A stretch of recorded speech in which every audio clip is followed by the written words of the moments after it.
The late 2nd century BC saw a new threat emerge from the north, the Cimbri and Teutones. These Germanic and Celtic tribes, driven by unknown pressures, began a mass migration south. They were in search of new opportunities, perhaps driven by climatic changes or pressures from other tribes. Their movements were on an unprecedented scale, involving tens of thousands of people.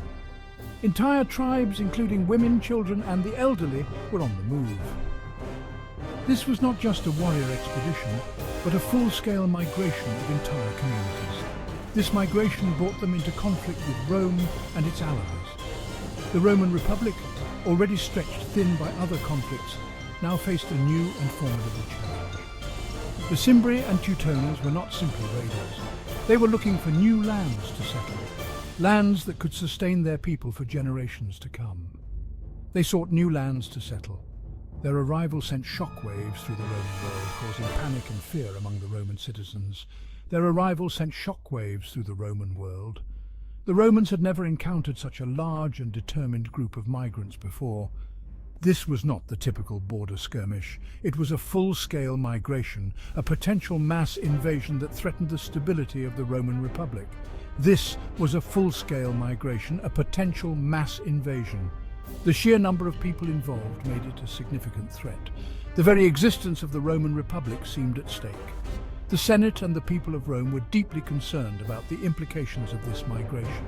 The Romans, used to dealing with smaller, less organized foes, were initially ill-prepared for this new threat. Their traditional military strategies were put to the test. The Cimbri and Teutones fought with a ferocity and determination that shocked the Roman legions. Their tactics and sheer willpower were unlike anything the Romans had faced before. The stage was set for one of the most challenging conflicts in Roman history, the Cimbrian War. This war would be a true test of Roman strength and strategy. This war would test the very limits of Roman military might and resilience. The outcome would shape the future of the Roman Republic and its ability to defend its borders against such formidable foes. The Cimbri and Teutones were formidable opponents. They were known for their large-scale movements. Entire tribes migrated together, making them a truly mobile force. Their sheer numbers were intimidating. Contemporary accounts speak of vast hordes, though these are likely exaggerated. Still, they undoubtedly fielded large and imposing armies. Their tactics relied heavily on massed charges. These charges were designed to overwhelm the enemy with sheer brute force. They wielded a variety of weapons, including swords, spears, and axes. Their warriors were known for their size and strength. They wore little armor, relying instead on speed and aggression in battle. Adding to their effectiveness was the psychological impact they had on their enemies. The Romans, used to more disciplined warfare, were often unnerved by the Cimbri's ferocious charges. Stories circulated of their wild appearance and savage customs. These stories, whether true or exaggerated, instilled fear in the hearts of even seasoned Roman soldiers. The combination of military strength and psychological impact made them a truly dangerous foe. The early encounters between Rome and the Cimbri were disastrous for the Romans. The Battle of Norea in 112 BC saw a Roman army suffer a crushing defeat. This was followed by further losses at Arausio in 105 BC. The defeat at Arausio was particularly devastating. It was one of the worst military defeats in Roman history. These defeats sent shockwaves through the entire Roman world. Panic and fear gripped Rome. It was clear that something had to change if Rome was to survive. The Romans, known for their pragmatism, recognized the need for reform. This led to the rise of Gaius Marius, a talented general who would transform the Roman army. Marius implemented a series of radical reforms. He made the army more professional. He improved training and discipline. He also reorganized the legions, making them more flexible and adaptable. These reforms would prove crucial in turning the tide against the Cimbri and Teutones. Section 4. The Hammer and the Anvil, Marius's new model army. Marius understood that to defeat the Cimbri and Teutones, the Romans needed to adapt. The traditional methods of warfare were no longer sufficient against these formidable foes. He could not simply rely on traditional Roman tactics. The old ways, while effective in the past, were not enough to guarantee victory in this new and challenging environment. He needed to create a new kind of army, one capable of meeting the enemy on equal terms. This meant rethinking every aspect of military organization and strategy. One of his most important innovations was the creation of fortified camps. These camps were not just temporary shelters, but strategic strongholds. These camps, built at the end of each day's march, provided the Roman army with a secure base of operations. They were meticulously planned and constructed to offer maximum protection. They were designed to withstand attack and protect the soldiers within. High walls, deep ditches and sturdy gates made them formidable defensive structures. The camps were also crucial for logistics. They served as hubs for the distribution of supplies and coordination of military efforts. Marius ensured that his army was well supplied. He understood that an army marches on its stomach, and without proper provisions, even the best soldiers would falter. He established efficient supply lines to keep his troops fed and equipped. These supply lines were carefully managed to ensure a steady flow of resources. He also made changes to the tactical formations used by the legions. The rigid formations of the past were replaced with more dynamic and responsive structures.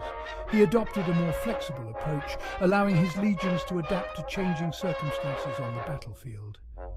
This flexibility was key to responding to the unpredictable nature of warfare. He understood the importance of reserves. Having a portion of the army held back meant that fresh troops could be deployed at critical moments. He kept a portion of his army in reserve, ready to exploit any opportunity that arose. This strategic reserve could turn the tide of battle when used effectively. These reforms created a more professional, adaptable and resilient army.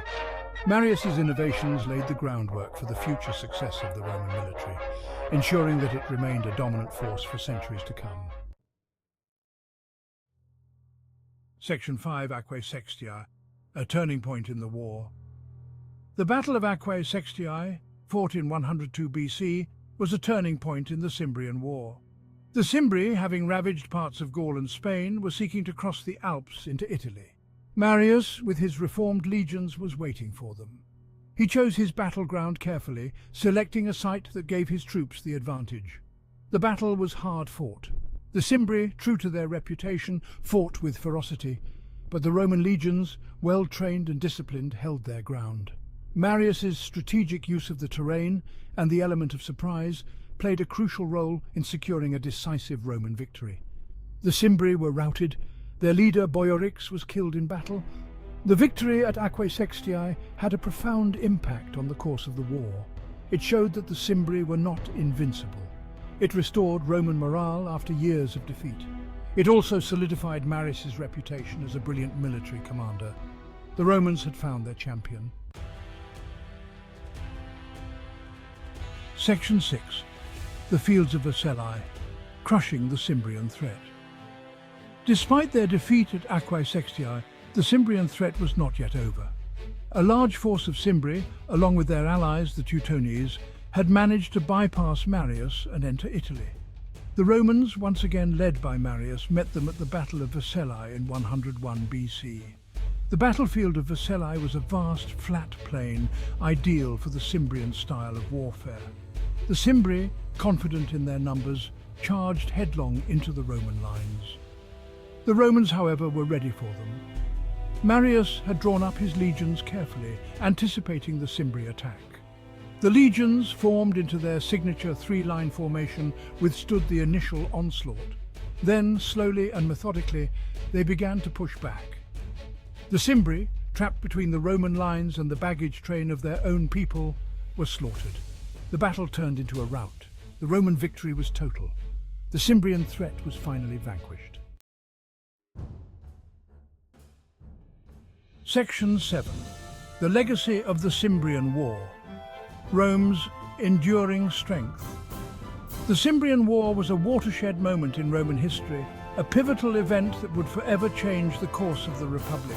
It tested the Roman Republic as perhaps never before, pushing its military and political systems to their very limits. It forced the Romans to confront their own weaknesses, both on the battlefield and within their society. And ultimately, it led to the transformation of the Roman army into a fighting force without equal, a force that would dominate the ancient world. The reforms of Gaius Marius had proven their worth, showcasing the power of innovation in military strategy. The new model army was more professional, more flexible, and more lethal than ever before, setting new standards for military excellence. The Cimbrian War also had a profound impact on Roman society, altering the social and political landscape. It highlighted the importance of strong leadership, showing that the right leader could make all the difference in times of crisis. Marius, through his skill and determination, had saved Rome from destruction, becoming a hero in the eyes of the people.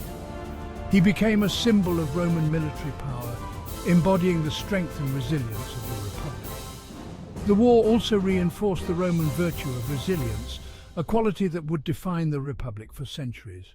Despite setbacks and defeats, the Romans never gave up, always finding a way to regroup and continue the fight.